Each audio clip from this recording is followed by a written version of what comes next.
Paul Verhoeven took a 20-page existential crisis about the fragility of memory and turned it into a 2-hour gore fest where Arnold Schwarzenegger punches his way through a Martian revolution. It's exactly like Philip K. Dick's original version. Provided you believe Dick's version included a 3-breasted mutant and an IV drip-fueled fever dream in Mexico City.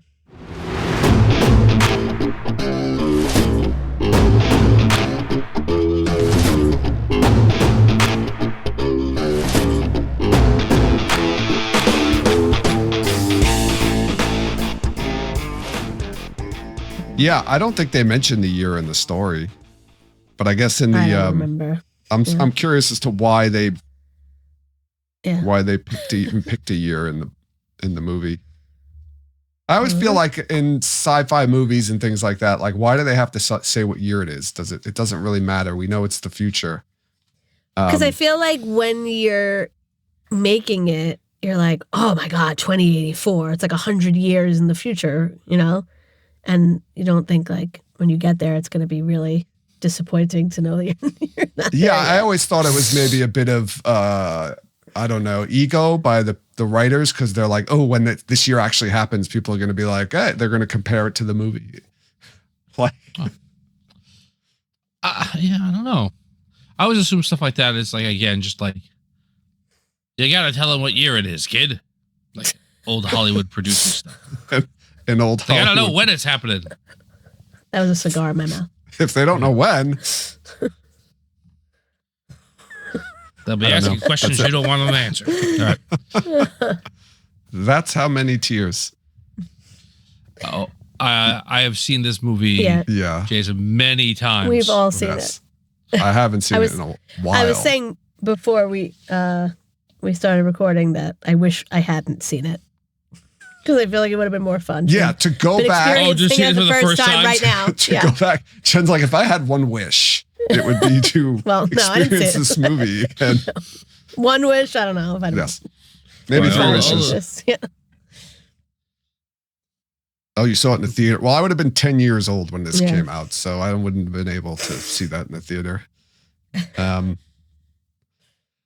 But I do remember seeing this movie many times. I hadn't seen it in a while, so it was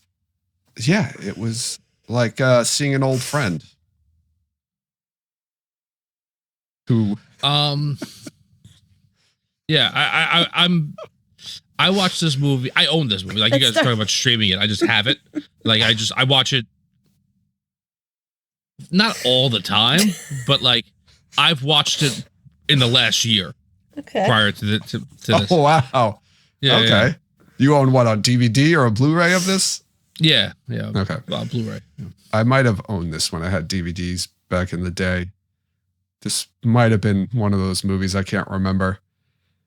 But yeah, this is Shelf to Screen, the podcast where we discuss sci-fi and fantasy literary adaptations to the big and or small screen. I'm Joe Perry.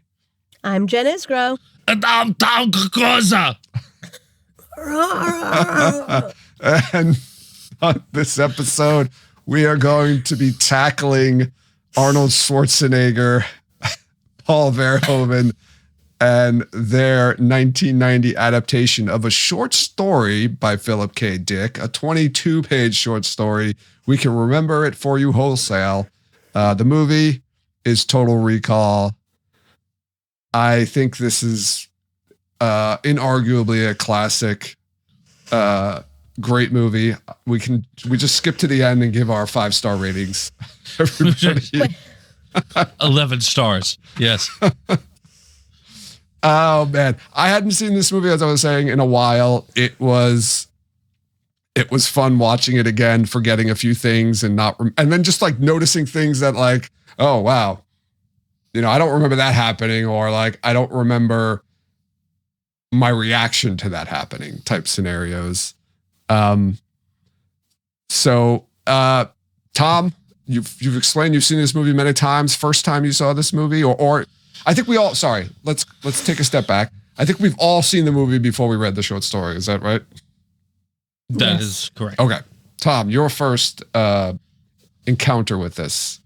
Oh, God, early 90s. I probably watched it way too young, like as soon as it came out on video cassette. My family were all big Schwarzenegger fans. And just anything that he made at that time, we would get and watch. So, 11, 12, something like that. What about you, Jen? I've seen it one other time.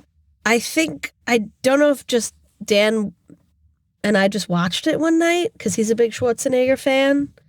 I've definitely watched it with your husband. Yes. Yeah, like I don't know if we all watched it one night or we never did like a Schwarzenegger New Year's, right? No. We never did a Schwarzenegger New Year's. We did a Schwarzenegger. I think we did a Schwarzenegger thing at like his parents' house like many years ago. Okay, it wasn't that long ago. I don't know. It was probably in the last 10 years. Arnold, Last Action Hero, talking figure. Okay. Oh, that's right. Yeah. Big mistake. Piece of cake. But yeah. So I've only seen it one other time, but it has my favorite Arnold line of all time in it. I don't know if you want me to save it for later or. No, go ahead. See you at the party, Richter. That's a great line. It is a classic Arnold line. I think one of his top 3 or 4. I don't know. What would the tier of Arnold quotes? I mean, "I'll be back" would probably be number 1, right? I'll be back. Would this be number 2? I don't. Hasta la vista, baby. Hasta la vista, baby. Oh, that's right. Hasta la vista, baby. Yeah. You ugly motherfucker from Predator, I think, or Get to the Chopper from Predator. Get to the chopper would be more. Yeah. I think "See You at the Party, Richter," though, might be just above "Get to the Chopper." The reason I like "See You at the Party, Richter" is that it is, unless you've seen the movie, it's meaningless. Right. Yes. It's not like some of the other one-liners that he has in this movie or other movies. Right. It's so much joy in the delivery. And he was like, he's like, if I see this guy again, this is what I'm going to say. When I kill this motherfucker. Like waiting to use it. Oh, that's why I love it so much. And then like, I guess it's not a Tuma. Not a Tuma's a big one, yeah. Who is your daddy and what does he do? Oh, trying to think if there's one from Jingle All the Way or if that's just like something. Is that the Toy is a Bomb? Is that the Jingle All the Way? That's Collateral Damage. Toy is a Bomb. The Toy is a Bomb. Yeah. What's the kid's? Oh my God, we say this all the time, and I can't think of the kid's name. What is his son's name in the movie? Which movie? Jingle All the Way? Jingle All the Way. We watch it like every year. I don't at know. least once. That's what Phil Hartman's his neighbor. Isn't his neighbor trying to sleep with Arnold Schwarzenegger's wife? Right? Yeah, and it's weird. It's like a children's family. Yeah, it's like a children's family movie. Isn't it's not really a family movie. Not really. No? Jamie. That's his name. What was the rocket? The guy's name? Robo Rocket or something? What was the guy's? The toy? Oh, Turbo Man. Turbo Man. Turbo Man. Thank you. Red Rocket Man. Is that what you were going to say? It's not that. Yeah. No. And Sinbad is in it. Yeah, Sinbad's like his antagonist. Yeah, like The Big Show, I think, is in it too. Yes. No, it's a great movie. We'll have to do that should be Tom. That's our next. Write it down. Our next scientific survey is going to be Arnold Schwarzenegger quotes. Oh, okay. Write that down. Let's lock it in. All right. I mean, unless anything else comes up, let's put that down on the list as a probable scientific survey. And for those of you who don't know what a scientific survey is, just wait till the summer. So you'll find out. You'll find out in a few months. All right. As I mentioned, this is an adaptation, and I think it says in the beginning of the movie, inspired by. Right? I think that's what it's in the credits. Yeah, that's what it should say. I actually rewound it to make sure that that's what it said and didn't say based on. Yeah. No, it says inspired by the story We Can Remember It For You Wholesale by Philip K. Dick. So a little bit of background on this story. So in 1965, Philip K. Dick, who is a fairly prominent and prolific science fiction writer, was living in a state of intense financial desperation and personal transition following his 1964 divorced from Ann Dick. He had moved in with Nancy Hackett. The story, we can remember it for You Wholesale, was written in a mere few days in September of 1965. His specific inspiration was his career-long preoccupation with the fragility of reality. The idea that memory is the only thing that anchors us to time, and if memory can be faked, identity itself is a construct. It's pretty deep stuff here, guys. It is. I do feel like the movie plays with all of these things. It does not in the way that the story does, though. I feel. Okay. Well, fair enough. Yeah, and we can get to that in a little bit. Philip K. Dick is like one of my favorite sci-fi fan. God, let's start this over. Back this up. While you're bringing up, are we in video in Discord? Because Holger made mention that he can't see us. I don't know if anybody else can. Sorry, I'll turn it on the camera. That's the one thing I forgot to do. There you go. This is what they pay their money for. Yeah, right here. I'm sorry. Apologies, people. All right. As I was saying before I had a seizure, Philip K. Dick is one of my favorite sci-fi writers. I like a lot of his stuff. He's written so many stories, though, and I probably haven't even read half of his stuff, but I hadn't read this one before, that's for sure. But I will say this now and just get it over with, that I love Dick. Okay? There you go. No one's shocked. Yeah. Interesting note about the financial desperations that Philip K. Dick was in. Apparently, Robert Heinlein, writer of Starship Troopers, who we talked about last week, and another connection to this, Paul Verhoeven being the other, who's directed both of these movies, actually helped Philip K. Dick out financially at one point in his life. And there's this nice quote Philip K. Dick mentions about like how he really liked Heinlein and he was a good guy and he helped him out. And he's like, I don't, it's something about like, I don't believe in anything that he stands for, in the sense of like he disagrees with his views and things like that. But he's like, but he's a really nice guy and a good guy to help me out, basically. Right. Yeah. Politically, piece of shit. No, he didn't say that. He just said, no, I know. I'm just kidding. Yeah, they are. They're not. They don't seem to have the same view on things or reality. Yeah, Heinlein being like a military, coming out of the military, pro, as we learned last week, was infuriated by people who were against nuclear arms. Whereas Philip K. Dick was kind of like, I'd say a little bit of an emotionally or mentally unstable person who was addicted to amphetamines and thought he had otherworldly experiences. So, but yeah, the two of them, I guess we're still able to, I wouldn't say necessarily be friends, but respect each other. So this was another connection. This story was sold immediately almost sold immediately to the magazine of fantasy and science fiction. Same as Starship Troopers, for approximately $1,000, and it appeared in the April 1966 issue. I wonder if people have these old magazines. I bet you somebody does, right? Somebody Definitely. does. Yeah. It was not an immediate bestseller, but was widely recognized among genre fans for its tight psychological twist ending, a hallmark of Dick's Twilight Zone style. So after Philip K. Dick passed, right before he passed, sorry, he recounted a meeting that he had with Ray Bradbury, another prominent science fiction writer. When Dick mentioned he had sold the option for Total Recall for a flat fee of $1,000, Bradbury had told him he was a babe in the woods and was being robbed by Hollywood, and apparently had quite an impression on Dick because he apparently it put him in a state of deep depression over his lack of business acumen. So, well, $1,000. Yeah. You know how much money this movie grossed? Yeah. And like the other version, there were two. Yeah. Well, I What is don't know if the other version did, but the other version, I was actually reading about that. The other version did not mention Philip K. Dick or his story at all. Is it the same story as this movie? no, it's actually it's right. It's not. It's that movie is more of a remake or reimagining of this movie, not the story, not the actual, like it doesn't, Right. it's based off of this movie, not this story. Okay. The newer one. I didn't see it.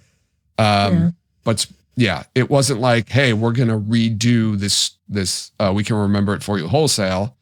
Right. It was, no, we're going to redo the movie. Total Recall. Okay. Yes. Which is an interesting idea. Yeah. I'm not sure if any other movies have done that before, where they're like the original movie was based off of like a book or something, and then there's a remake, but the remake is not a remake of the story from the book. The remake is the previous movie. I feel like there is something else that did that, but I can't remember what.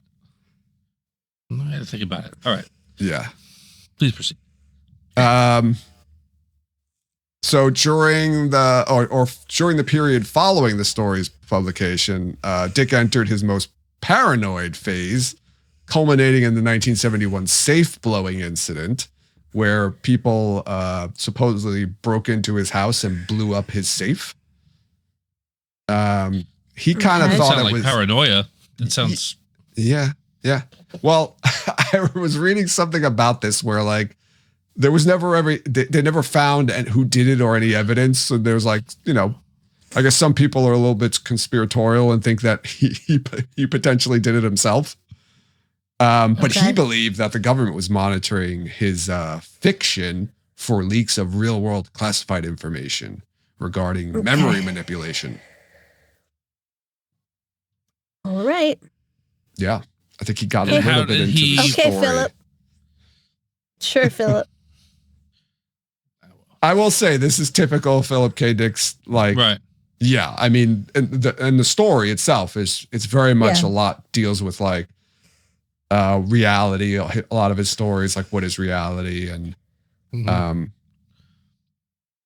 so this is no different than most of his stories. But having read this for the first time, thoughts on the story before we go into the movie? I like the story a lot. I like the story a lot separate from the movie because it's like just an idea that this movie takes and like goes nuts with, basically. Yeah. But I really like the story. I like the way it ends. It does have like a funny ending kind of, and like it was definitely interesting to read. I liked it. Well written and all that. Yeah, I did not see that one coming at the end of this story, of the story. And I was all for it. I was like, you know the story in the sense of you've seen the movie, so you kind of know you think you know what's gonna happen. It's like the story's like, no. We're going in a different direction than this. Tom, you read this for the first time too, right? I did not read it for the first time. Oh, you had read this already? Or you did not read it at all? Yeah. Okay. Sorry. No, I didn't know. I was just. No, it's all right. I wasn't sure. Couldn't find. You were too busy at the Mets game last night, right? That's what it was. Yeah. Couldn't find the time to read 22 pages. You could have read it while you were at the game. True. So should we tell Tom what the story's about? I think he knows what the story's about. Well, as we're going through the movie, we can. Yeah, as we're going through the movie, we could point out the differences for him. And he could ask us questions. So I recommend reading the story, though, Tom. Even after we do this, it was good. All right, I will. All right. So this book or story into a movie took 16 years from shelf to screen. He said it. Yeah, I said it. So let's see. So Ronald Shusett and Dan O'Bannon. Now these were the writers of Alien. They were the ones who drafted this script, spent years shopping the script around that was considered too expensive to film. This was from like 1974 to 1981-ish. In the early 80s, Dino De Laurentiis hired David Cronenberg to direct. Man, would I love to have seen that movie, that's for sure. Oh my gosh, yeah. Cronenberg wrote 12 drafts in a year, but eventually quit due to creative clashes with Dino De Laurentiis because Dino wanted an Indiana Jones on Mars type movie, while Cronenberg wanted a cerebral psychological thriller. Cronenberg wanted William Hurt to be cast as Quail, by the way, not Quaid. Oh. In the book, his last name is Quail. But Dino De Laurentiis wanted Arnold. There's an interesting thing about David Cronenberg's story. In it featured mutant space camels called Ganzibals, which tragically we never got to see. So just a little taste of the Cronenberg version. So space camels. Yeah. Okay. Mutant space camels. Oh, mutant space camels. Mutant space camels, yeah. So following the bankruptcy of De Laurentiis' DEG Studios, Schwarzenegger, who had been obsessed with the script for years, persuaded Carol Co. to buy the rights for $3 million and handpicked Paul Verhoeven to direct. And that's... Go ahead, Jen. Now, they wanted Schwarzenegger before Terminator, but he was in Conan before Terminator. What other movies was he in before that? Conan was his first movie, I think. Hercules in New York. Oh, okay. Yeah. Like, I always thought Terminator was like his big. Yeah, it was. But Conan was that like a big movie or? I don't think it was a big movie. I think it's more of like a cult classic type movie. I don't know if it was successful when it came out or very successful when it came out. Yeah. But he was like a known fitness like guy. Yeah, he was hugely famous. Yeah. Yeah. Okay. Just not like nobody knew if he could act. Conan was like, Kenny? Be strong. Yeah. I think he's okay. I will say this. He's a far cry from Douglas Quayle, the government clerk in the story. William Hurt would have killed that role. Well, you want to hear some other potential Quaids? So before Schwarzenegger finalized the deal, we had Richard Dreyfuss. Go. Can you picture Richard Dreyfuss? Not in this movie. In this movie. No. Jeff Bridges? How about Jeff Bridges? Okay. Jeff Bridges I can see. Yeah. Actually, I could see. He's young Jeff Bridges could do anything. Yeah. Matthew Broderick. No. He would have been very young in this movie. Yeah, he's like a kid. It's not like... It's more shooting than anything else. There's some fighting, but it's more shooting. And Christopher Reeve. I saw that and I was like, the whole trajectory of Christopher Reeve's life would have been different if he was in this movie. Would have saved him. It might. Oh, well. Anyway, Patrick Swayze was actually signed to play Quaid, though. Okay. In the aborted Australian production. So this was a previous production of the movie. I guess a previous iteration of the movie. The character Melina, who is not in the story, was cast. Rachel Ticotin was cast because Verhoeven wanted a tough, street smart woman who could keep up with Arnold rather than like, I guess, a damsel. Or what do they use in the movie? Demure. Sleazy, demure. Yeah. Brunette. Athletic. Sleazy, brunette, athletic, and sleazy. Demure and sleazy. Yes. So there you go. That describes her. Apparently during the Mexico City shoot, the entire crew suffered from severe food poisoning. And Paul Verhoeven himself was so frequently ill, he directed scenes while hooked up to an IV and on a stretcher. Why what were they filming in Mexico City? The sets, like Mars? Everything. It was The filmed. Mars. It was filmed there. Yeah. Why? What was cheaper? Because two reasons, right? So one, because it had the space to do all the internal sets. They took like 8 sound stages up, build the sets for this movie, but also the architecture in Mexico City. There was a lot of like, well, I guess it's called, I'm not an architecture guy, neo-brutalist architecture with very odd angled concrete designs, which they use for things like the subway and like the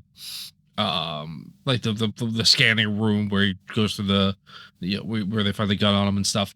So they like the looks of Mexico City to use like on location stuff. Plus you got the desert. Plus you have the ability to build sound stages. So Okay. Yeah. But Verhoeven kept his clothes on for those scenes. That's good. Yeah. He kept his clothes on even for the 3-breasted woman scene? Yes. Okay. Even for that scene. He stuck an extra nipple on himself. Okay. There was a clash, though, over the ending of this movie. The original writer, Dan O'Bannon, hated the action movie finale with the alien oxygen reactor, ?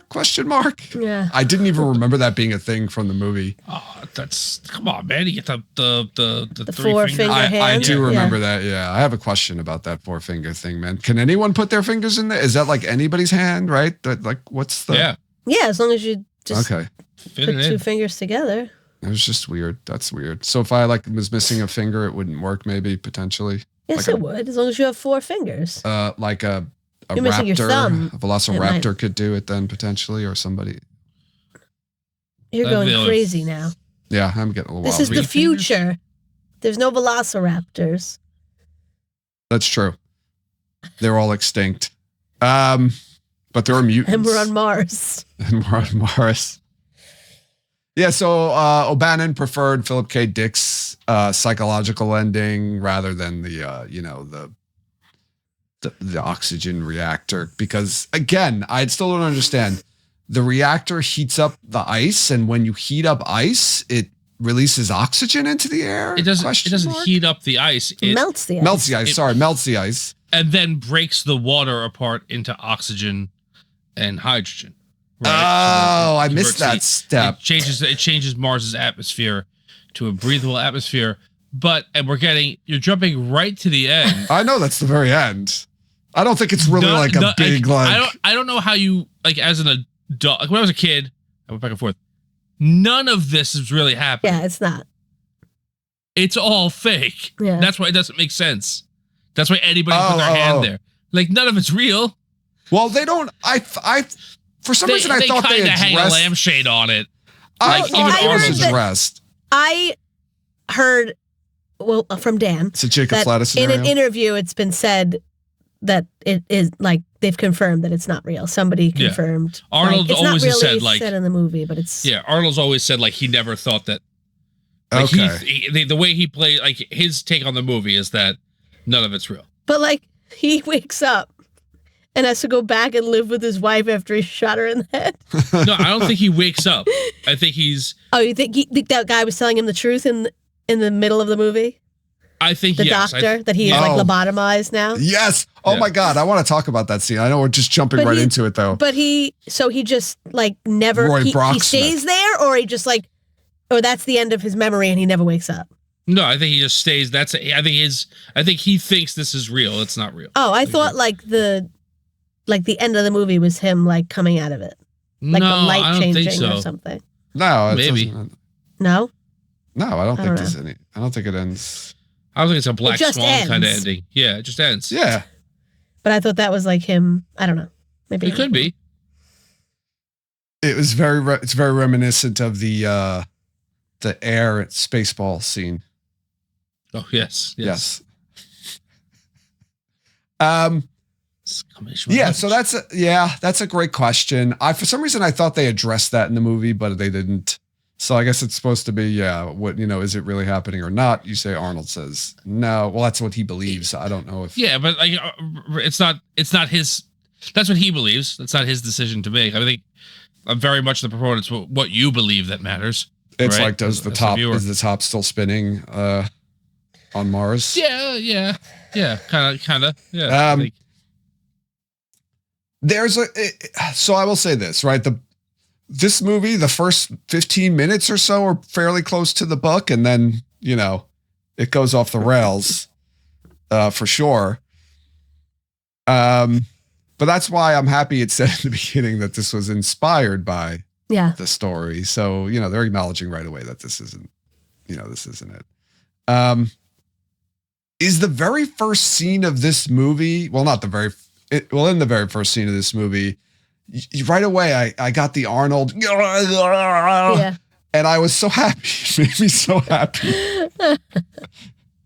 It's like, is it the actor's studio where he asked the question, like a sound that makes you, right? Is that one of the questions he asked at the end? Oh, yeah. Sound that makes you happy. Yes. That's the sound? That would be...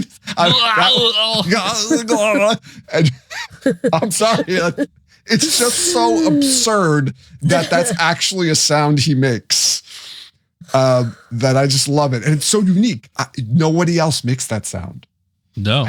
I've never heard anybody make any kind of sound similar unless they're trying to imitate Arnold. So right away, we got that in the first scene.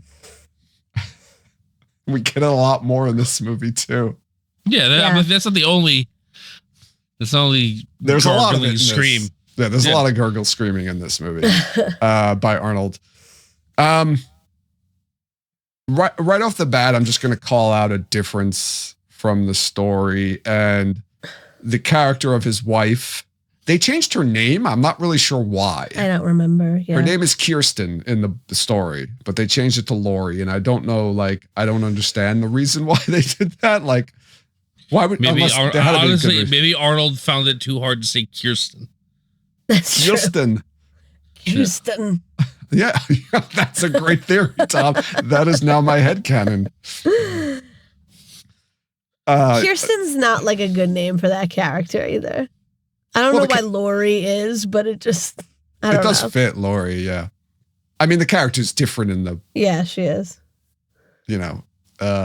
She's much nicer to him in the movie. I'll say that. Or at least in these opening scenes.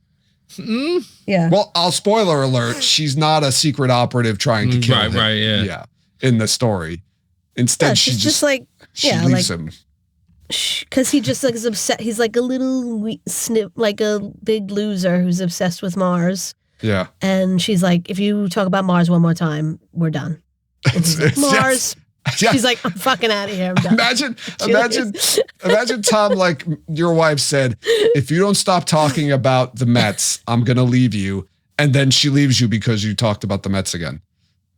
It serves me right, I guess. She warned him. But I guess my question is in this story, is she, I don't want to say is she in on it, but does she know?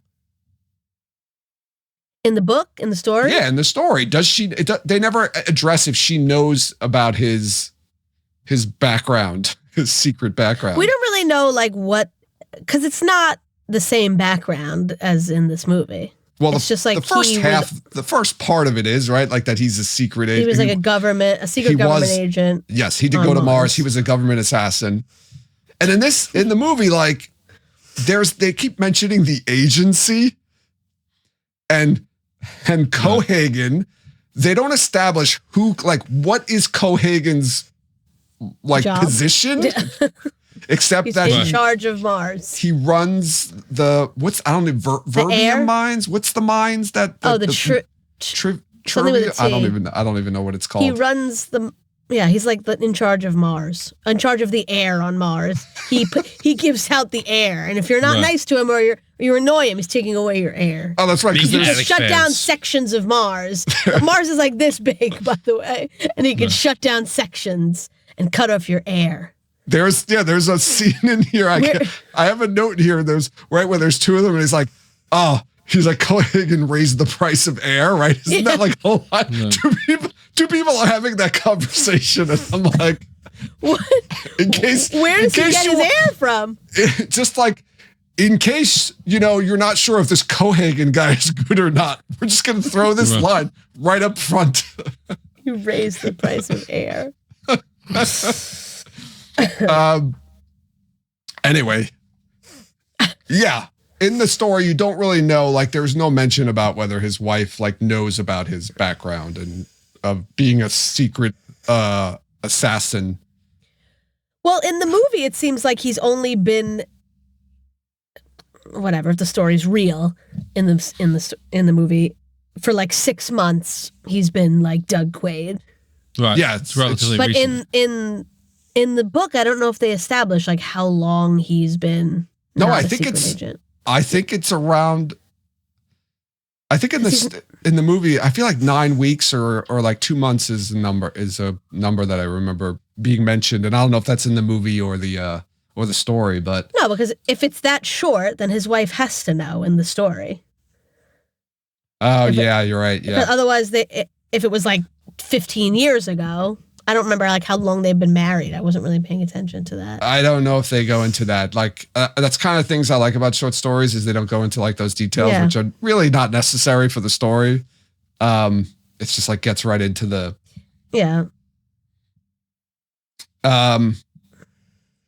But yeah, there's no addressing that in the story of whether she knew about it. Because she does discourage him from the Mars, like talking about Mars and, just like in the movie, but in the movie, she does it because there's like a clear purpose. Right. That Sharon Stone. Well, in the beginning, she doesn't. Is there a purpose though? She's there to watch him. But not really. What do you mean? Not really. So, like if this whole thing is fake, then she's not. That's his real wife. That might not be his real wife then. Oh no, it would be. Oh, I see what you're saying. So at the beginning, like right. she's just his wife. So now I never thought about that. Separating. Yeah, it's from when he first goes under. The rest is fake. Even though we're seeing other people that aren't in his point of view, it's like whatever. You kind of have to like imagine that. It's a movie. You have to see other people's points of view. So but if it's all in his mind, then she was his real wife in the beginning. So here's I feel like in the corner of that it wasn't all fake, because I feel like the character, Sharon Stone's character, is acting as if all of the stuff that happened, like supposedly happened, his background as Hauser. She's acting as if all that's real before we even learn of it. And before he even goes to recall. Like I don't know. Are you like... They even, I think, close up on her face like once or twice when they talk about Mars. And it's just so when he's watching... By the way, Paul Verhoeven, another good example. He likes to use like news broadcasts as for exposition. Yeah. Mm-hmm. We get that. It works really well. I like that. You don't see that a lot, I feel, but yeah. He gets out some of the exposition about what's going. He's setting the story that doesn't happen in the book. Even like the recall commercial, he sees it like on the train and yes. But yeah, I don't know. I mean, also like if the doctor coming in is real, but the wife isn't, even though it's like he brings the wife in, or the wife is real until the minute he shoots the doctor, and then she becomes part of the fake story again. Oh, you're talking about when Dr. In the middle. Edgemar, what's his name or something like that? Yeah, when the doctor comes into the dream or How whatever. Wild is that? That's just a really wild scene, and it almost seems out of place in the movie. But like that's Roy Brocksmith. He just comes in and just starts spitting fire, man. He was like, your whole world will come crashing down, and you'll basically he'll be lobotomized, and then he's sweating, so he shoots him. One bead of sweat. That scene is awesome, and I forgot about it, and it just seems so out of place in the movie, but I'm all in for it. And I mean, think about this though. How stupid would you have to be to actually do that, knowing that it's not right? Okay, you're saying this is fake. I'm saying let's pretend it's real because that's what everybody thinks it's real. Okay, it's real. All right. If he came in there to try to trick Quaid, right, by pretending that they were still in recall, yes, that's the dumbest thing in the world, because he knows Yeah, for the doctor, because he knows he's not getting out of there alive. Well, maybe he didn't. Maybe he wasn't his decision to. Maybe somebody made him go in there. Maybe that's why he was so intense. Yeah. If it's fake, I don't think he was like, I'm going to be involved in this. Like, I'm going to go to Mars, and so it's just weird. Like, why would that doctor be on Mars? Why would his wife be on Mars? Why? Like, okay. Edge. Well, we know why his wife's on Mars. Well, yeah, she could just go there, I guess. But why would the doctor go to Mars to just like talk to that? Unless because he's Cohagen. He's working for Cohagen. He was sent there he was working for Cohagen. But if the doctor's working for Cohagen, why would they do the recall when Cohagen didn't want them to do the recall? Wait, the recall was after the fact. No, but if he's working for Cohagen afterwards, not when Doug goes to recall the first time? Or like he wasn't always working for Cohagen? Well, he's not in recall. That doctor's not part of recall? No. Yes, he is. He's like, I'm with you in the room. He says he is. But he's not. But he's not there in the beginning. No, everyone who's there in the beginning gets. It's McLean, the woman doctor Lowell, who they changed to a woman, and then the younger that woman doctor. has no shirt on in the story. I feel like that's important to. No, that's the receptionist. The receptionist. Just for some reason, isn't wearing a shirt every time he goes there. But she has different. She's different painted, colors. Yeah. Different color painted breasts. Like for one time, they cleverly swapped that out for fingernails. Did you notice? Yes. I was like, they deliberately put that in there to be like, she can change colors of her fingernails. When he goes to recall Tom, the receptionist is topless, but her breasts are painted one color. Like the first time he goes, they're blue, and like the next time he goes, they're like yellow or something like that. Yeah, Jen, I had to read that twice. I was like, what? Like early 2000s Heidi Klum. Yeah. Like, wait, what? Why is she topless? Why not?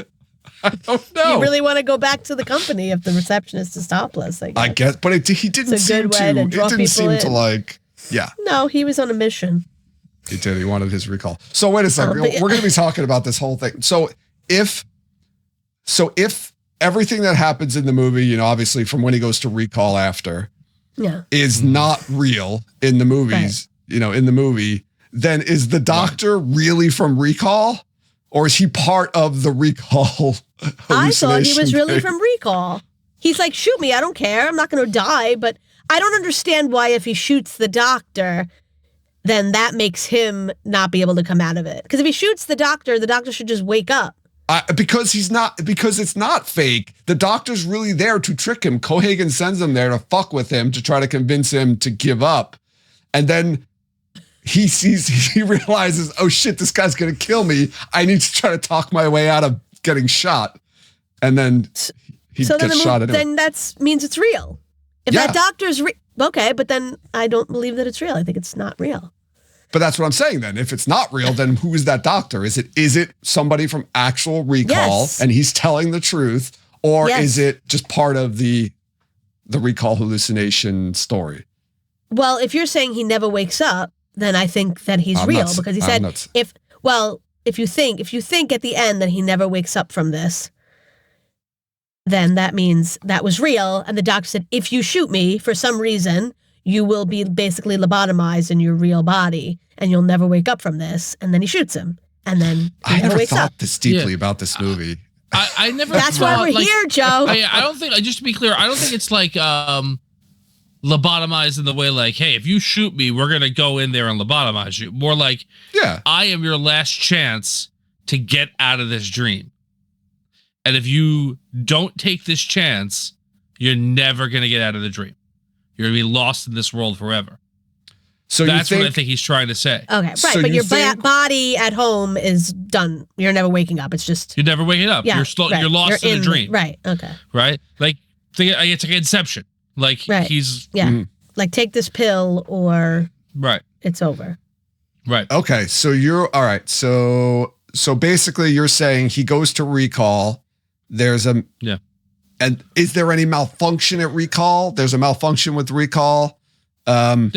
And he had an embolism or something, a schizoid embolism. Is that a real thing? I don't know. I'm gonna Google it. Yeah, they immediately. give you that little hint at the beginning, like sometimes things can happen that are not good. Schizoid. Well, his friend Right? tells him, his coworker tells him, he's like, oh, don't go there. A friend of mine got lobotomized, right? It's a fictional medical term used to describe a mental breakdown or cognitive blockage where a memory implant procedure fails.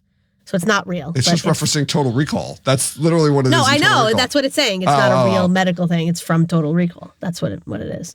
So his friend tells him not to go to Recall, because somebody he knows got lobotomized, and the next scene is him going to Recall, like going to Recall, he wants to not take the listening chance. to his friend. Right? They lay the groundwork for you. They tell you exactly what's happening. Yeah, you just choose to not believe it, like he does. He picks a fantasy woman. It's Rachel Ticotin. That's who. Well, that was I have a question about that. That was one of my questions. You believe like he's like on these vague descriptions that he's giving them. Yeah, they could build exactly the. They build exactly the person that he's thinking about. Yeah. Right. No, I have a question about that. I said back at Recall, they were bringing up what type of woman he wants, and it's Melina. How is that actually her? Because that's a question I have. They're that good. Because that's how I thought that was just 1990 movie making. No, I think like that's okay. This is what you want. Like this is our pre-programmed Recall actor that fits this description. Yeah, we're gonna plug her into this story, right? But he was having dreams about her in the very beginning before he even goes to Recall. Yeah. So how do you explain that? I think that his description of her was so vivid that they were able to replicate her. Extracted it from his memory. Yeah, maybe it's slightly different, than what we saw, but basically the same. Yeah. By the way, it's inside his head where she was, like, we see her on the picture in the office. That's the only thing. If we hadn't seen that, it could have just been like, it's in his head where the dream was. So he just used her, but I don't know. Yeah. So that was kind of my question, was like, how did they have the woman that and I think it's just the movie. I don't think there's an answer. Yeah. I think like this is the movie. Like we're not going to put a different person in there to be that woman and then have it somebody else. Like we're just going to use the same person. Yeah. When he does go to Recall though, and they start the procedure and there's the issue, McClane just, what does he call her? Like a stupid bitch or something? Like the other doctor? I was like, whoa. I was like, he's coming in hot. Yeah. And then I don't know.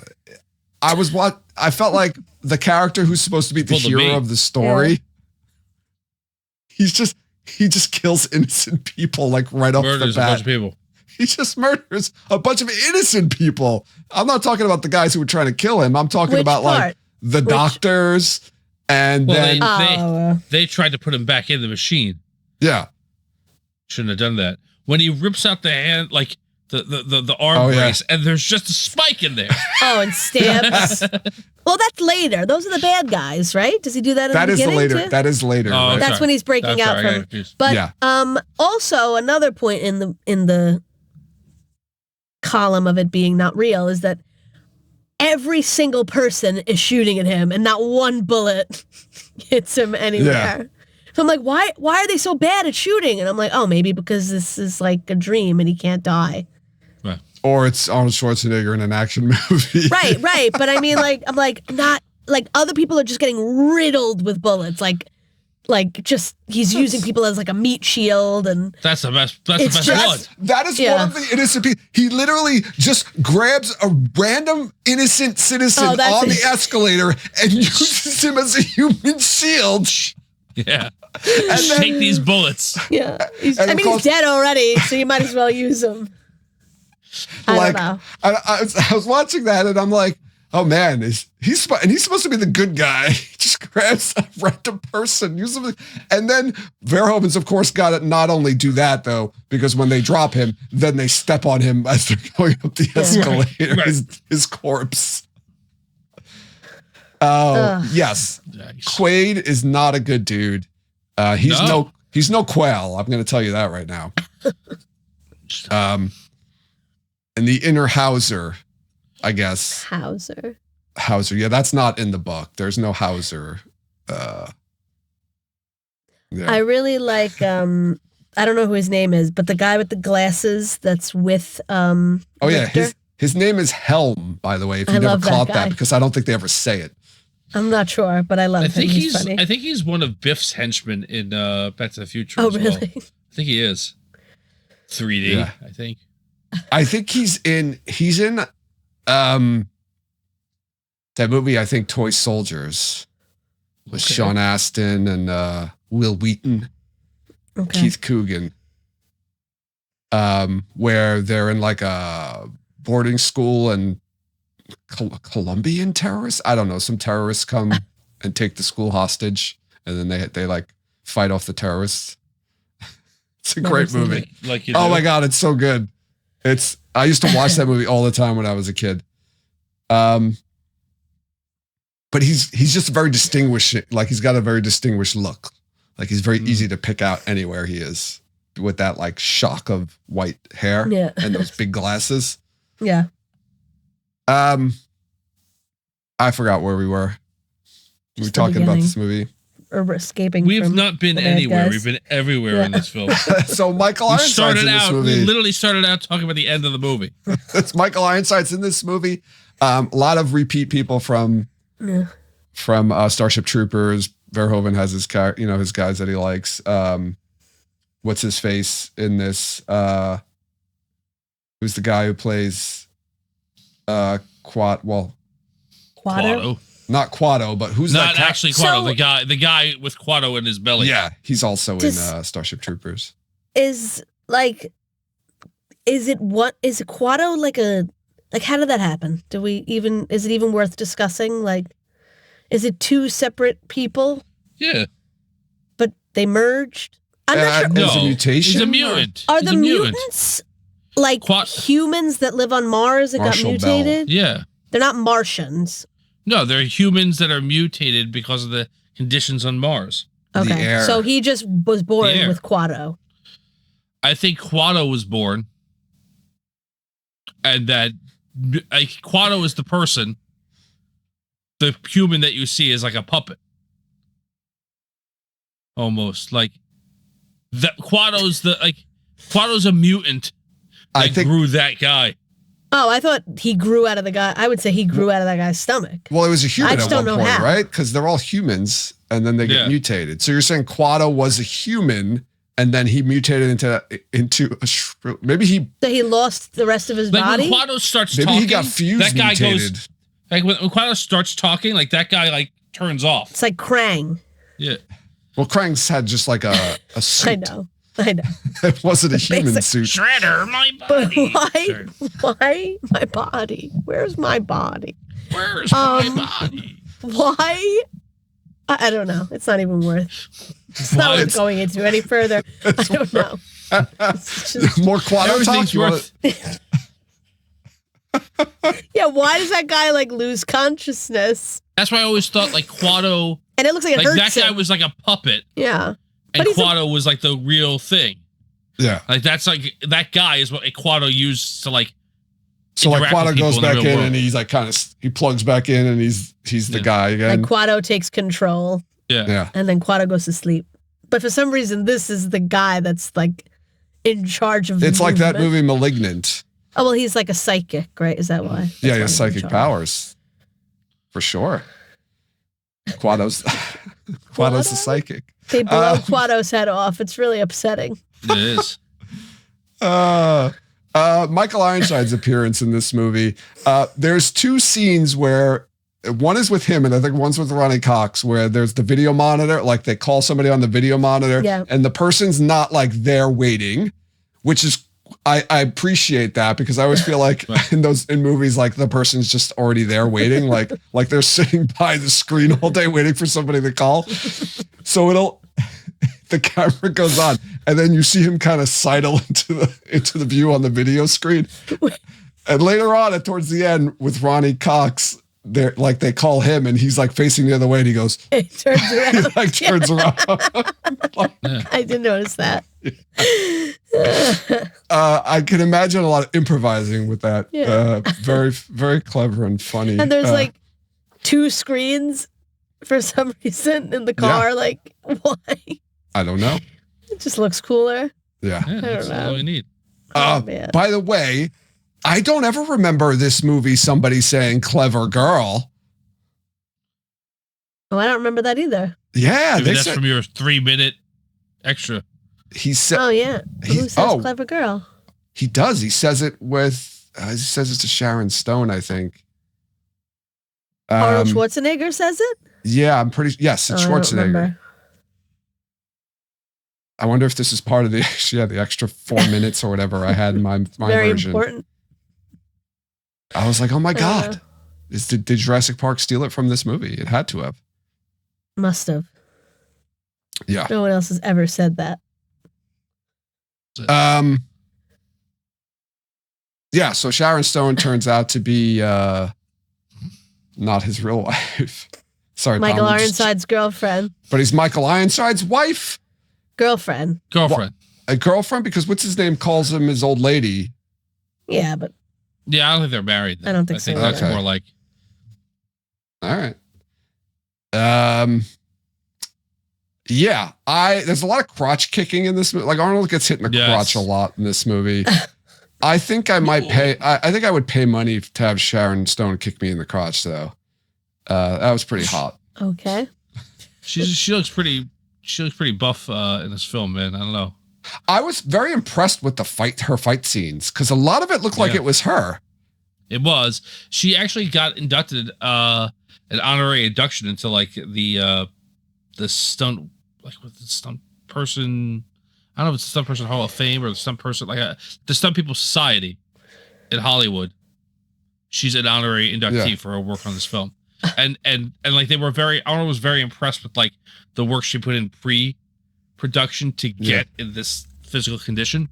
She was in quite a great physical condition for this movie. She was indeed. Those high kicks, man. Wow. And the fight with her at the end with Rachel Ticotin, that was a good fight too. Like the two of them going at it was good. Okay. It was give me a minute, guys. Okay. I just gotta go watch it again. I just gotta go watch that scene over. Yeah. I'm sorry. I'm looking at my notes here and I'm trying to, oh, there's the woman. Oh, with the towel over his head. Okay. Yeah. The scene with where he's got the towel over his head and he goes to pick up the briefcase. Yeah. The woman just goes to take a briefcase and she's like, oh, it's my first. Then she says, fuck you, asshole. Yeah. I'm like, okay. That was an interesting scene. Yeah. And maybe my favorite scene in the entire movie is him pulling the tracking device out of his nose. It's so, I don't know. It brings me joy watching it. Really funny. There's another. It's the sound maybe. But his face, the contorting face. Yeah. The really, I think for the time, very good fake Arnold head that gets the thing yanked out of it. Yeah, this how friggin' huge it is. This movie is basically all practical effects. This is like one of the last movies, I think, before like things started becoming CGI. Yeah, I think the scanner animation is partially CG. That's pretty much it. Yeah. So this that whole face Quado, and then when they're exposed to the Mars air, the eyes stop popping out. They just go back though. Once the air comes, they're fine. There's no permanent damage whatsoever. Yeah. As long as they don't go all the way out to the stems, then it's too late. But if they're like kind of out a little, they can pop back in. The oxygen just like pushes them right back in. Right. Well, that is what happens. Yeah. That's exactly what happens. I know. I'm a scientist, Tom. There's a lot of shooting guns in public in this movie. and without regard for civilian life. Yep, just firing everywhere. On both sides. Again, Quaid, I don't know if he's necessarily a good guy. But if it's all fake, then I guess it's okay. It's fine. Yes. It's fine. Nobody was killed in the making of this movie. No one except him, basically. So right after he pulls the skin out of his nose, right, he sticks it in a rat, and and the scene is just that guy Helm going, with his tractor, there, and they all just start firing. They don't even see anything. They just start firing their guns into nothing. You trust technology, man. Then they kills the rat for no reason. And then he's like, there, bang, bang, bang, bang, bang, bang.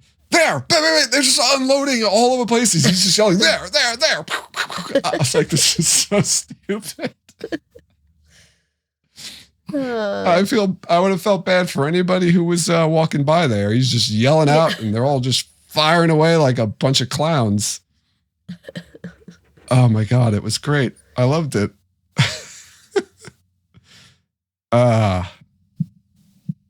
Let's see what else we got going here.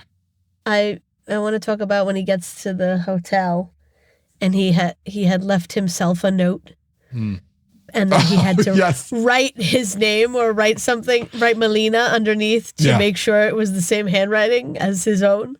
What I loved is for our benefit, I guess. It looked like it was the same exact pen that he used, because it was exactly the same thickness and color and whatever. It was like he used that exact pen.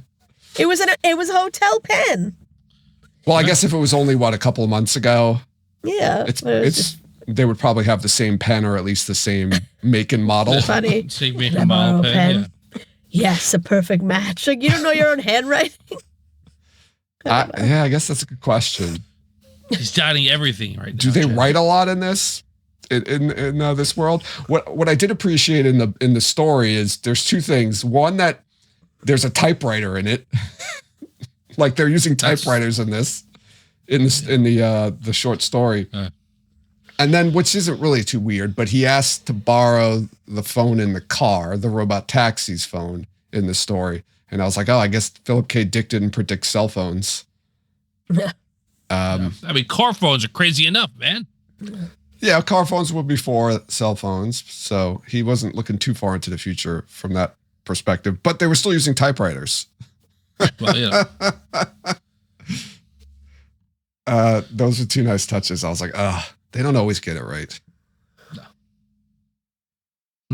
No. Yeah, writing his name. Great. I forgot about that as well. What he was doing with that. So this is like Inception, because if you're saying this is all part of Recall. So in Recall, he has a fantasy where he went to. He didn't go to Recall in the fantasy. In the fantasy, he gets brainwiped by the agency and is another person. Yes. That is very Inception-like. Wanted to be a secret agent on Mars. And that's what he is. Yeah. Like, that's what the doctor tells him. Like, this is exactly what you told us. You want to just, like, think about it for a second. Yeah. So, I know I'm jumping.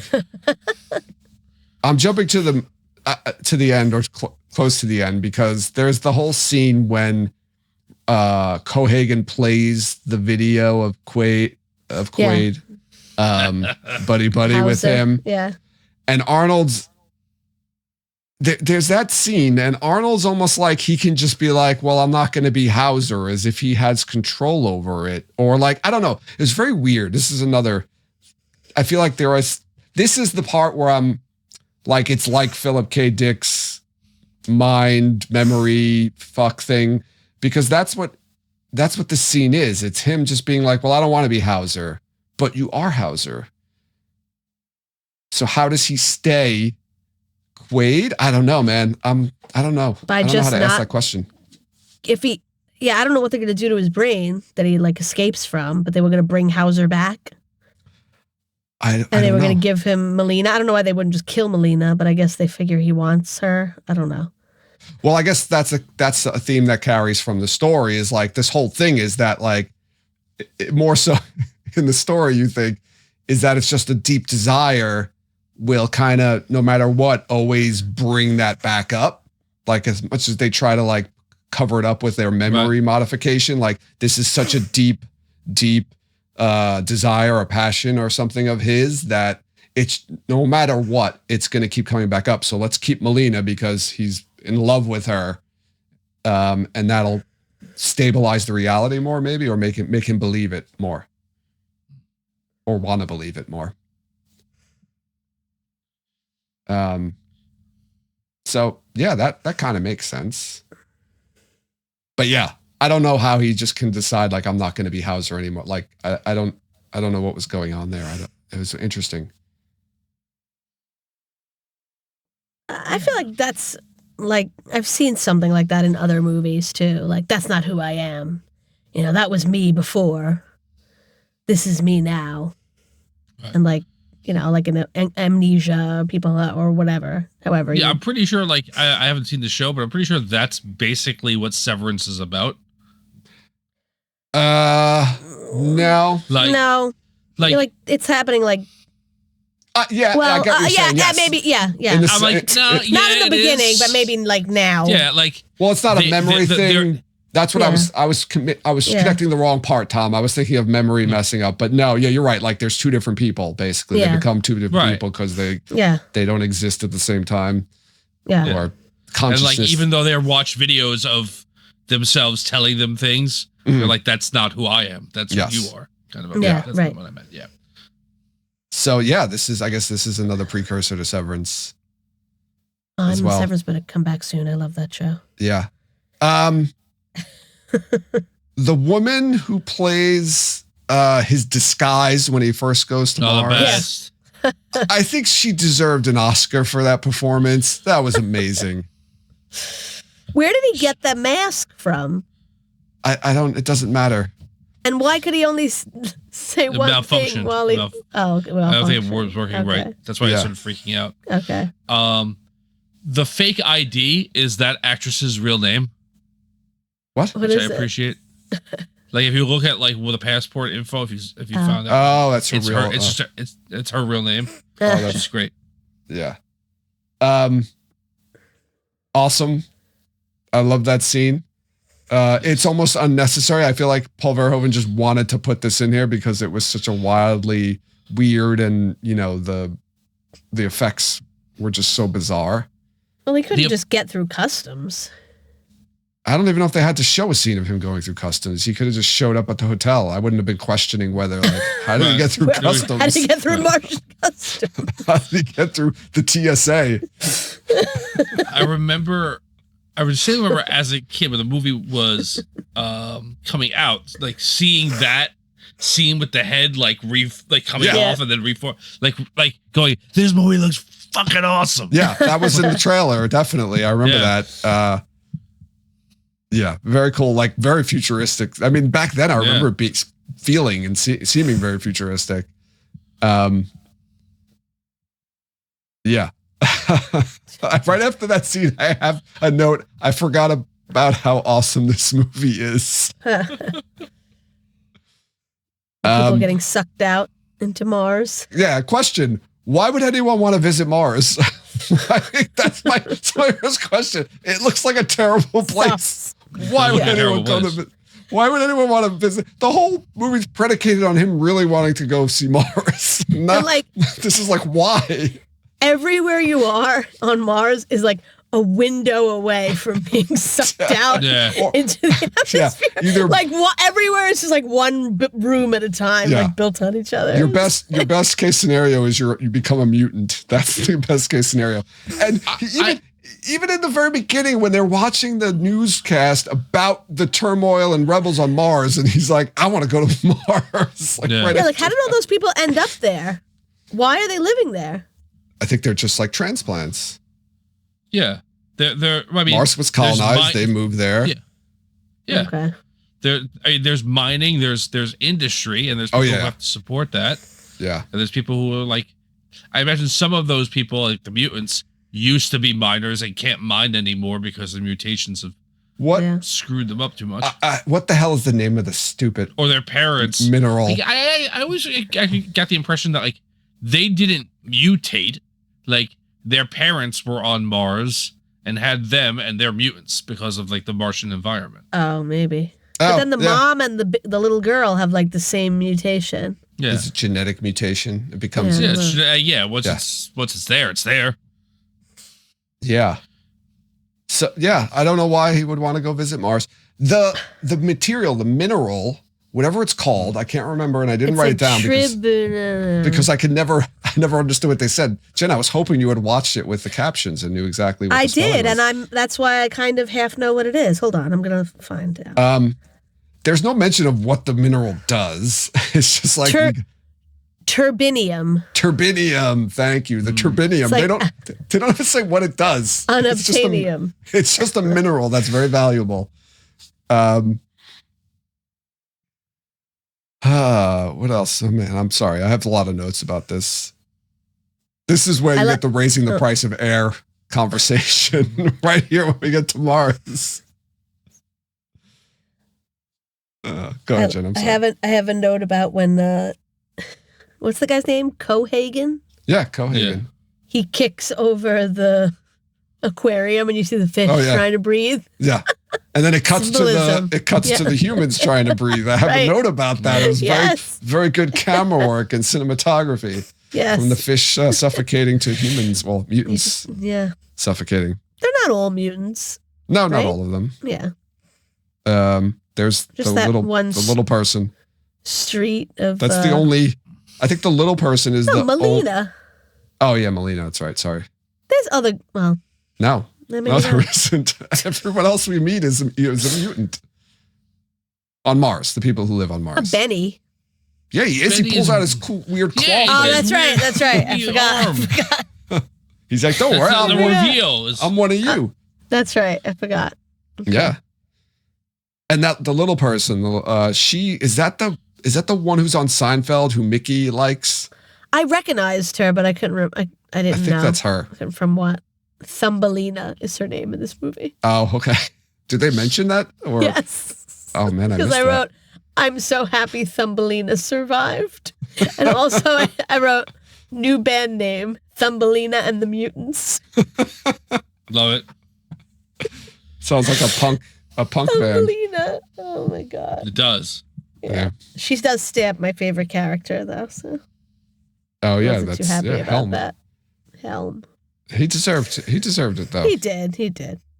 Everybody in this movie, well, not everybody, but like all of the main characters deserve to die in this movie, except maybe for Rachel Zakotan. She could live. Everybody else is pretty terrible. Yeah. What was it? Where are we going here? Yeah, I mentioned that. Sorry. Doesn't matter. I have a note here. I don't know what this means though. Maybe one of you can tell me what this means. What have you been feeding this thing? Quado? No, this is right. It's right after Melina shows up, I think. It's after the three boobs. It's in that scene. That whole scene when he goes to the last resort. Is that what I believe that's his penis. Oh, okay. Yeah. Oh, yes. That's when she grabs his crotch. Yeah. Melina says that. Thank you. Oh, he says blondes? Is that what? Am I making that up? What have you been feeding this thing? And he says blondes. Yes. Another great line in this movie. I have a question about the three-breasted woman. Go for it. Do you think any of the breasts that we see are her real breasts? No, I did not. They are not. They're not. It's a piece that she's wearing over her body. Yeah. I feel like I have a note here about this. Like they wanted to do more breasts. Yeah, that was in the... but like 3 was the sweet spot. It is. Otherwise, you start looking like an animal. you have like too many, like a cow or Yeah. whatever, like it. 4 or 6, even 6 breasts. No, 6 would have been 2. 3 But it would have been probably- on 3 and then like 3 below them. No, that's too much. Or maybe they look like kind of like an animal. Yeah. Yeah. Others- That's what, yeah. I think 1 extra is like, whoa, like 2's Yeah. good, but 3, Exactly.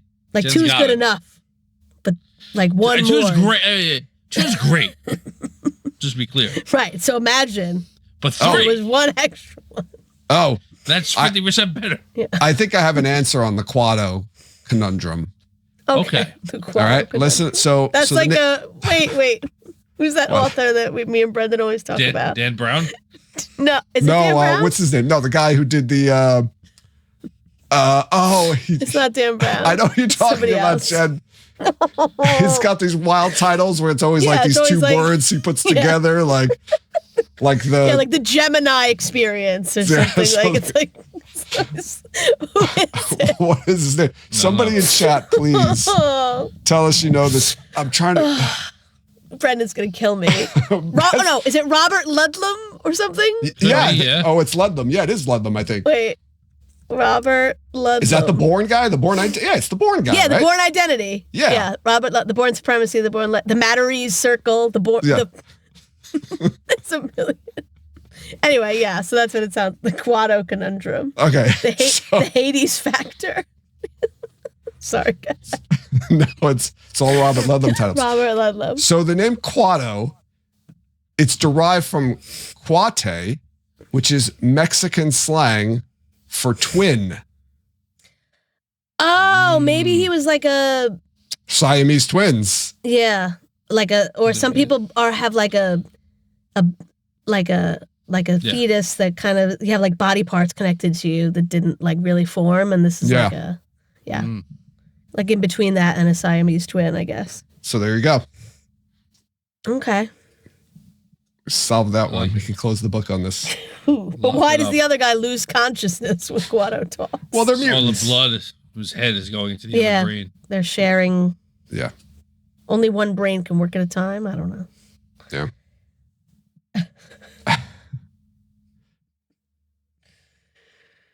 Okay. Where are we? I'm sorry. I'm going through my notes here.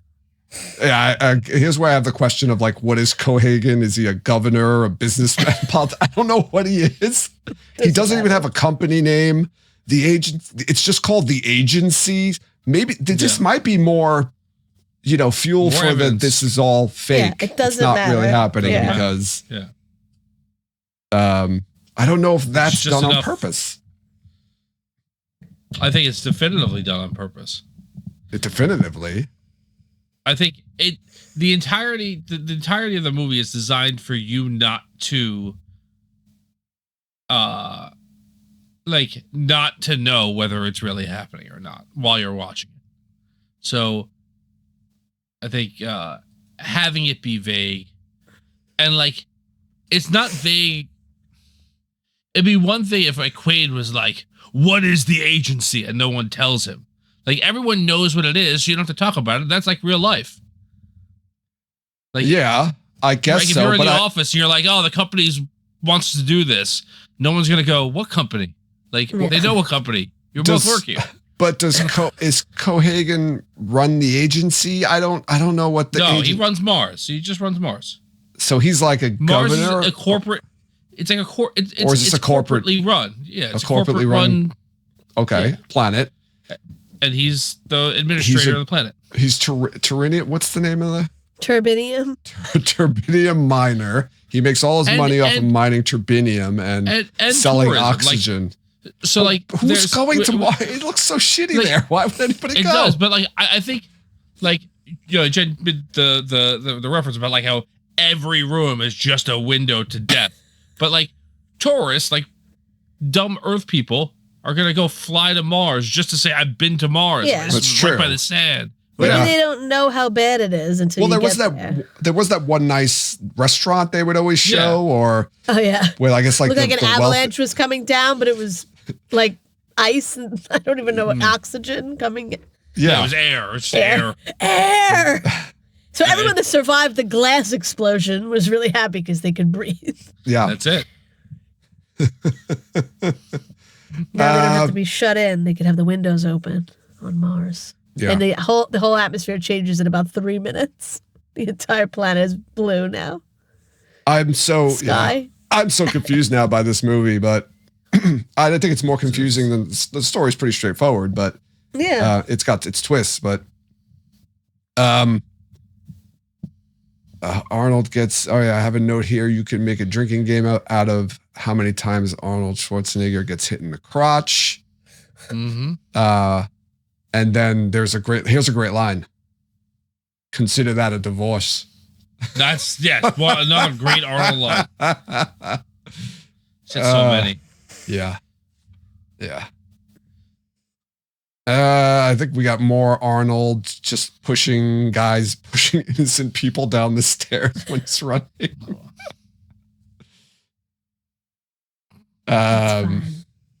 What else? We got a bar fight. Yeah. When they sneak them through the wall. Yes. Just kills the women with 3 breasts. Like, what are you doing? I know, like, what's wrong? That's like crazy. What a waste. Yeah, what a waste. This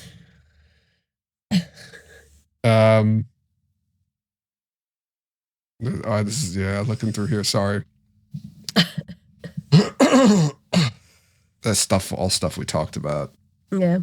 Quado looks like a Chucky doll. I have a note there, a little bit. It does look a little like that. I still get upset when you find out Benny's a bad guy. I do too. Yeah. That was what they were going to say. Like I wanted that to be like, he's so likable. Yeah. But it's too likable. So for every good Arnold one-liner, I feel they're like most Arnold movies have a really bad Arnold one-liner, and "Hey Benny, screw you" is Screw awful. yes. Oh God, I didn't even get that. Screw you. Yeah. He screws him. Yeah. He's got the drill. He screws him to death with the drill. Yeah. Yeah. That's You don't even another see great it. one. That's like one that they do kind of off camera, which I'm shocked about because every other gory thing is in this. Well, I think because it didn't involve his head or face, because I feel like Verhoeven only wants to do weird, gory stuff with people's faces. Can we screw it through his eye? We can't. There's absolutely no way we. Okay, then forget it. Just leave it to their imagination. We've run out of fake eyeballs.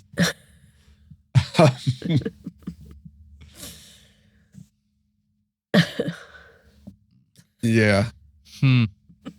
This is where I have my existential question of who deserves the body. Who deserves Arnold's body, Quaid or Hauser? That's the question.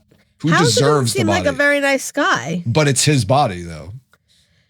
Well, he shouldn't have given it up if he wanted to keep it. That's true. Or did they force him? No, it was all like a plan on his end. Yeah, so he could get into the Quado. Yeah. Right. It's a very elaborate plan. I don't know how they knew how he would react to all of the things that happened, though. Like, it wasn't, they didn't know he was going to go and become friends with Quado. Not real. That's how. Right.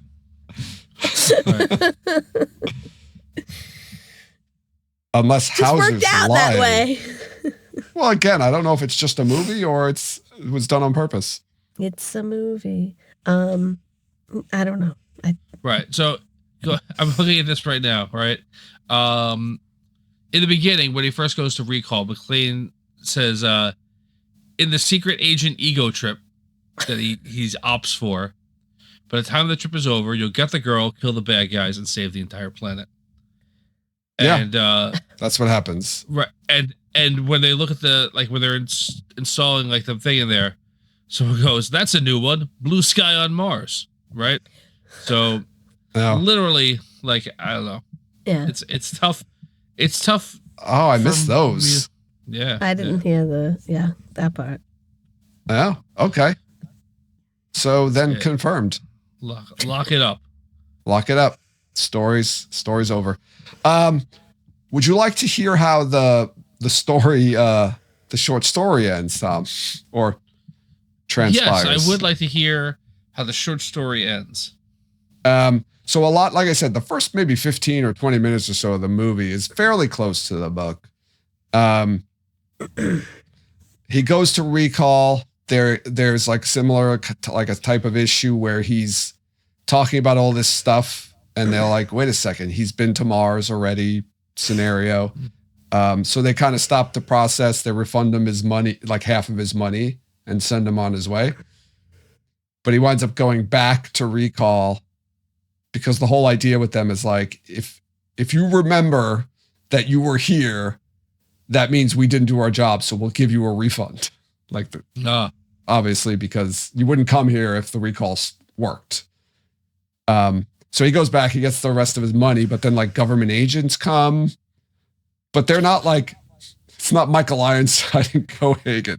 They're just like government agents coming, and then you find out that like he was an assassin and he was on Mars.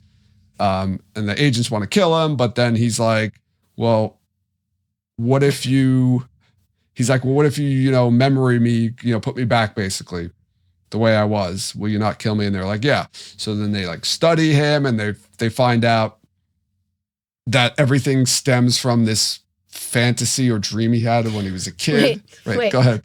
No. So they're like, what if we replace this with something else? So what's like a dream? What's like your dream or something, when a dream you've had, another thing that you wanted to do? And he's like, oh, I always wanted to like save the world from aliens or something. And they were like, all right, we'll put that one in. It's from like when he's a kid, he had this really very like strong fantasy. And then when they go to put it in, they're like, oh, this was also real.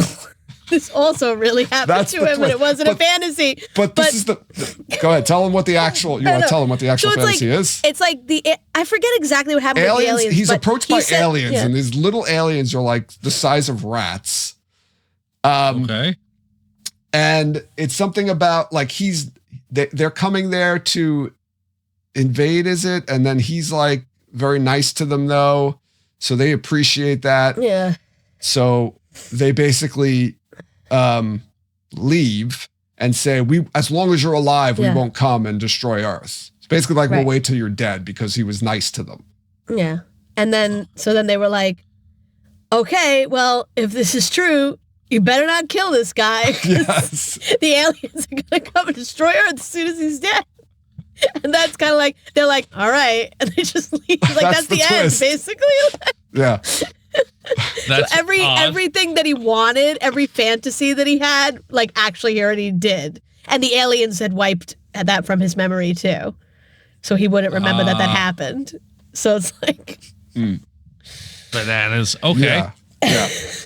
So it's really not Recall's, but the boss of Recall is like sweating and like going crazy because he's like, everything we try to do, like it already actually happened. It's funny, like it's it's definitely funny.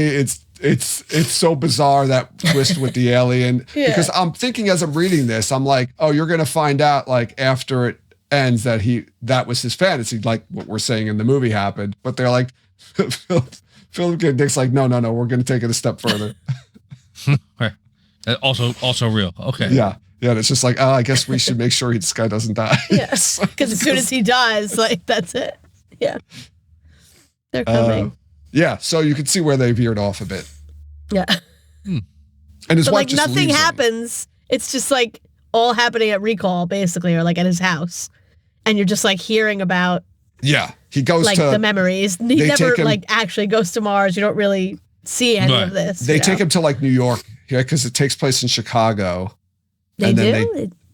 When the government agency takes him in, they bring him to New York, and then remember they're like doing the testing on him to try to figure out like what was going on. Yeah, but don't they take him back to Recall to do the alien thing? Yeah, and then they go back to Recall. Okay. They do. They go from Chicago to New York and back to. I forgot that. It feels like unnecessary traveling for the story, but for a 22-page story. Yes, it does. Whatever. But yeah, so it does veer off, like funny. I said. So it's kind of like take this idea and like make a bigger movie out of it or something. This movie could have been what they were gonna implant in him at Recall. the memory that they were going to implant in him. You could say that. Yeah, so in the story, he really was a secret agent, and there was no like bones about it, basically. Like, Right, yeah. right. In this, it was like, oh, is it happening? Is it not happening? You don't really know, but. Well, you think it's not happening, and then the whole thing with the aliens pops up, and you're like, oh, this really was happening. What do you mean? His other dream, like his other dream that turned out to be real. Oh, in the story, aliens. in the story. Yeah, in the story. Right. Yeah.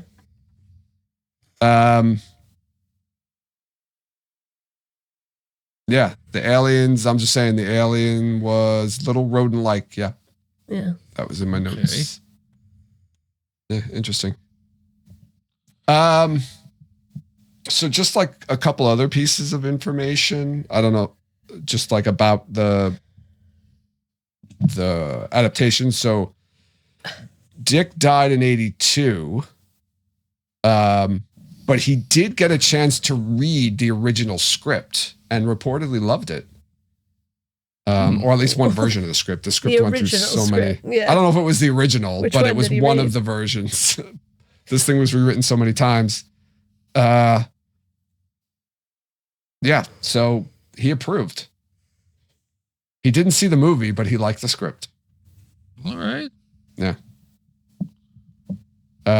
This movie was originally rated X for the violence and had to be heavily edited to achieve the R rating. I'd love to see the X version. I wonder if that's what I saw, the extra 4 minutes. Extra violence?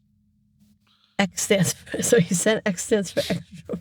In this case, it is. Like, I don't think the rated X is for, like, gratuitous sex. I think it's for even more violence. Do you know who voiced the Johnny Cab? I do. He looks like him. Oh, he does look like him. Robert Picardo. Robert Picardo, yeah. Yeah. The doctor from Star Trek Voyager. Yeah. Or he's in Gremlins 2. The girl gremlin marries him in Gremlins 2. Oh, yes. He kind of gets like what do they call that? Like Stockholm syndrome into She tortures him until like he succumbs to her girl gremlin charms. Or female. That's not an adaptation, is it? No. Yeah. Schwarzenegger got injured on this on glass. Surprise, surprise. Got cut. He got a deep cut on his wrist during a window smash scene and had to be stitched up on set. Oh, wow. It doesn't surprise me with all the breaking glass in this movie. It's a lot of breaking glass. Yeah. It's a theme. It's the theme throughout this movie. Yeah, 42 different drafts supposedly this script went through. What? 42 drafts. Yeah. Well, I can imagine, based on what you're saying and like the long process of this and the people who were considered for it at one point, it probably was a very different movie without Arnold attached to it. Oh, yeah. Like, oh, now Arnold's in it. Let's make it a lot had more. His version before Arnold. But I mean, like, right? You're saying in the book, right? Like, Quaid is Quail, and he's a very like nebbishy kind of like. He doesn't really have much of a personality, to be honest with you. Schlubby kind of guy, yeah. And like instead, you've got, Greek god of muscles. I wonder if walking around. Christopher Reeve was considered to play like nebbishy action hero the same way he did as Superman. Oh. I wonder if that's why his hat was in the ring. Probably. Yeah. I think he would have been a good Quail. Clark Kent Quail. Yeah. Yeah, and then Superman Quaid. Yeah. Or whatever. Not Quaid, but Superman. He's never really a Superman in the story, though. Well, you hear that he had been. You don't see it. That's true. It's true. He killed somebody. No. He was an assassin. Murdered somebody on Mars. Just one guy. And they only mentioned 700 people that he killed. Not random innocent people walking around and using them as shield, human shield. Jesus Christ. Oh. machine gun bullets, really famous for not passing through bodies too. Yeah. I'm like, that Not would all the sound way like these. Right. Why would, is that guy's back made out of iron? Like, why would the like, bullets not just pass through? Were they like Uzis they were using, or like something I small, don't right? know. Yeah. There was a couple of bigger guns. They're still like, I don't know, like 20 feet away from him. That's true. Maybe the guy that's dead was wearing some sort of body armor. Yeah. That's And he's Maybe okay. it's plot armor because That's right. it's his dream. You can't die in your dream. Yeah.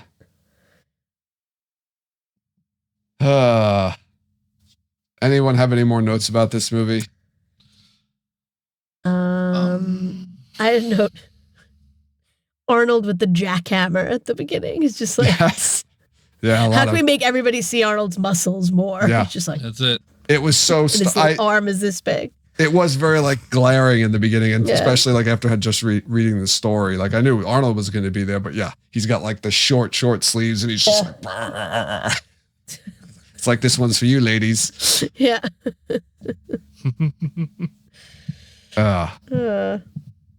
But yeah, Play on the it other definitely guy. tells you what this movie's going to be right away. So what did I say? This movie, where's my notes? I just had the notes about the money this movie made. It was like $260 something million or something like that. It was a huge hit. Really? Yeah. You guys didn't know that this was a huge hit? No, I assume that it was. I think, at this time, basically everything Arnold touched turned to gold. This movie's awesome. It is. It was it was $261 million worldwide on a budget of $65 million. So Wow. yeah, they made a lot of money. It was the 5th highest grossing film of that year. And it won a Special Achievement Academy Award for visual effects. Beat Dance with Wolves for that. Was that that wasn't 90? Wasn't that later? I don't know. That was just a joke. Oh, I don't know. I thought it was. I think it is 90 actually, but I'll take a look. Yeah. Yeah, 1990. Okay. I don't think Dance with Wolves was up for a special Oscar for visual effects, but I don't think so either.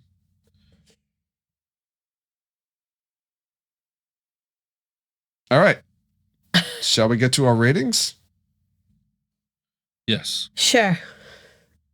Are we I should pull rating up the the chart. movie or are we rating the adaptation? We have this conversation like I every don't 2 weeks. remember. We're rating the movie Okay. itself, and then Okay. and then discussing whether it was a successful adaptation. Okay. So, the movie. 11 stars. This movie's dope. I would give this movie. I love this movie. I legitimately do. I don't think it's perfect, but I think it is really, really very good. 4 stars. 4 stars. Yeah. Not 5. I wonder if Tom's going to give out a 5-star. Jen, how about you? I like it. It's good. It has a lot of good action. The story's good. I do like that it isn't real. I feel like that I like to whatever. I think that it isn't real. I think that people have said it isn't real, and I think that adds to the intrigue of the movie and makes me like it more. Because if it was just a straight movie, I don't think I would have liked it as much. So I'm going to say 3.75. Okay. I'm going to give this a 4.25.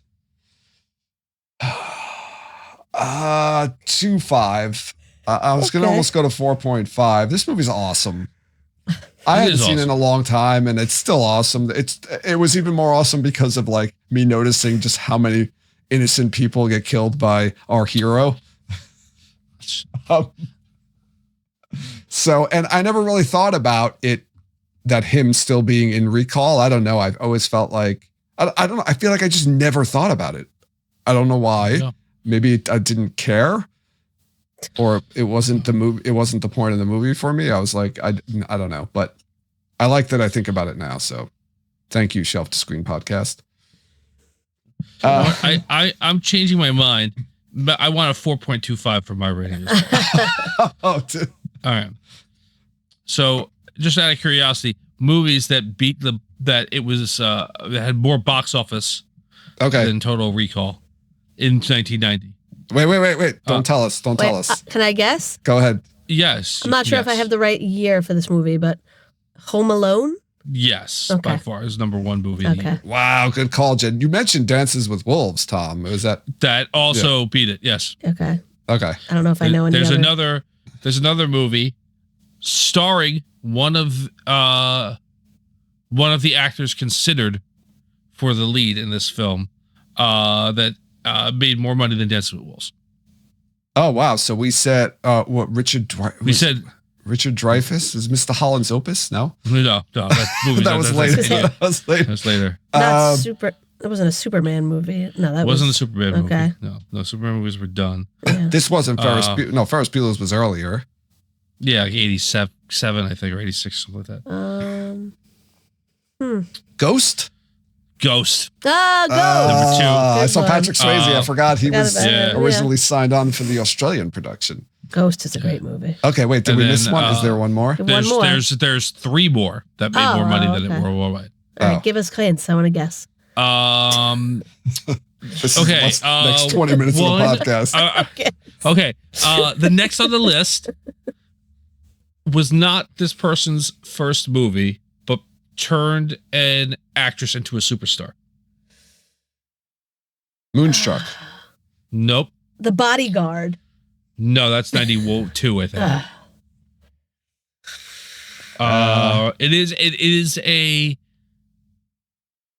It's a romantic comedy, but I would really call it more of a romantic dramedy. Fried Green Tomatoes. No. When Harry Met Sally? No. That's romantic drama.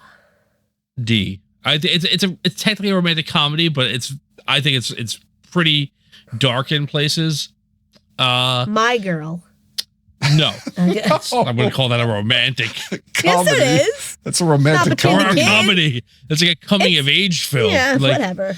Where a little boy dies. Yeah. That's the dark part. That's the romedy part. Yeah. It's very romantic. Very romantic. Sleepless in Seattle. No, that's also later. All right. Can you give us an actor that's in it? You said a woman. Yeah, you're Richard gonna have to. Richard Gere. An officer and a gentleman? Pretty Woman. Oh, Pretty Woman. Duh. All right. The next movie was for the kids. And it's live action with voice work. Live action voice work. Kids movie. 1990. We quote this movie fairly frequently, I would Who say. Framed Roger Rabbit? No. No, that's 80s, right? 89, I think. Yeah. Live action with voice work. It's not Space Jam, is it? It's not Space Jam. That was like Pee-wee's 1990. Big Adventure? No, that's 80s. 8 or 9. Not Pee-wee's Big Adventure. That's also earlier. Wow. There are 4. There are 4.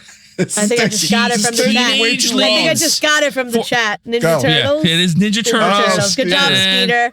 Yeah, You got it. Yeah. I tried to give Skeeter a little nod when he put it in the chat.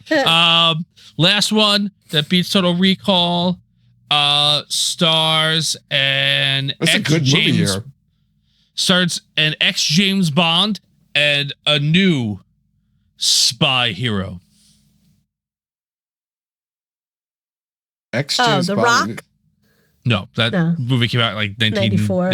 96, 96. Okay. Something like 96, 98, something like that. All right. I think it was after Con Air. Am I right with the ex No, I think it was Bond? before Con Air. Oh, was it? That is the proper ex-Bond, Okay, yes. all right. Sean Connery and a spy? And Is that what you said? Sean Connery and I'm not looking at that. someone who is a new spy hero. Not A male or a female? Male. It's not an Indiana Jones movie, is it? It's not an Indiana Jones movie. Okay, it's not. He's well, not like a James Bond type spy. It's much more of a new post Cold War. Hunt for Red October? No, that's a Hunt for Red October. Oh, that was 90? Yeah. I thought that was earlier. No, Thomas Crown? Is that no, no, who's the no, other because that was person? Jack Ryan is the new spy. The lead of the film. Yes. Okay. Is the new spy here. Okay. Well, that's the connection between him and Harrison Ford in the Indiana Jones that I was making. There you go. Because Harrison Ford later plays Jack Ryan in after the sequels that movie. In the sequels to this film. Yeah. All right. So I don't know why we did that, but that was fun for me. So, it was fun. Yeah. That was a good movie year, though. Yeah. That was a really good movie year. Yeah. Yeah. Other movies that year, just now because we're doing it. No, don't. What do you Kindergarten every Cop, movie? Dick Tracy, Die Hard 2, Back to the Future 3, all also that year. Okay. Back to the Future 3. Yeah, okay. Actually, that was probably better than 2. Yeah. Anyway, successful adaptation, Jen. You can't really even. No, but it's not fair to say no. It's an inspired by. Yeah. I mean, the idea, the core of it is good, and then they just go off the rails. But it's, I'd say but yes, but no. They took the premise. Yeah, I mean, it would have been cool if they incorporated a little bit more of the that weird, crazy, bizarro twist at the end. Yeah, they try to be like something with aliens, but not the same thing. I don't know. Yeah, instead there's mutants and a nuclear reactor. Like, why did the aliens do that? Why did they put their alien handprint in a button? Because it's not real. That's the answer, but yeah. I mean, not because it's a movie. It's because it's all. No, it's because it's.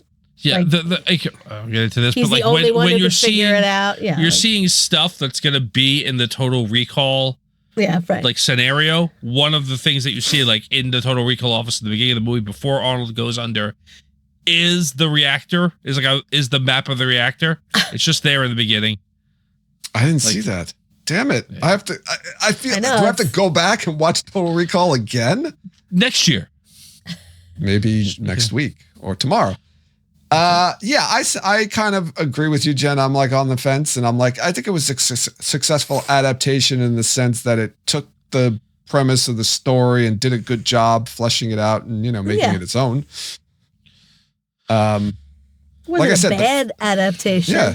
Like I said, the first 15, 20 minutes of this movie is pretty close to the book.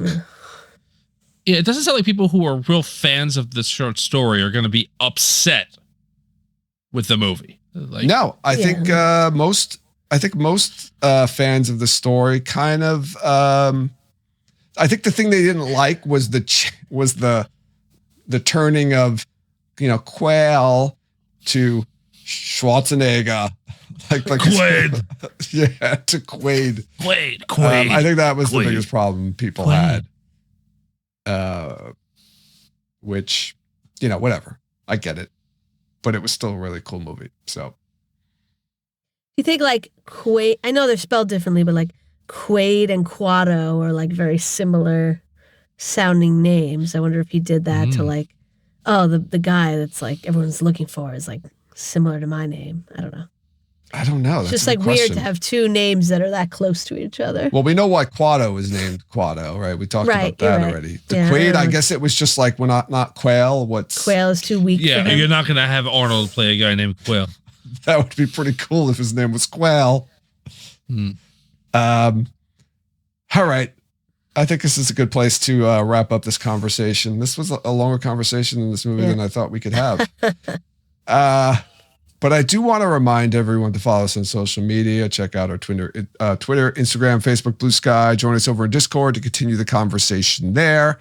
We also post our episodes on YouTube, so go to our YouTube page and like and subscribe and see our faces if you can stand it. Rate and review us wherever you listen to podcasts and check out our Patreon page to support us that way. Links to all the aforementioned information are included in the show notes to this episode. Tom, any final thoughts?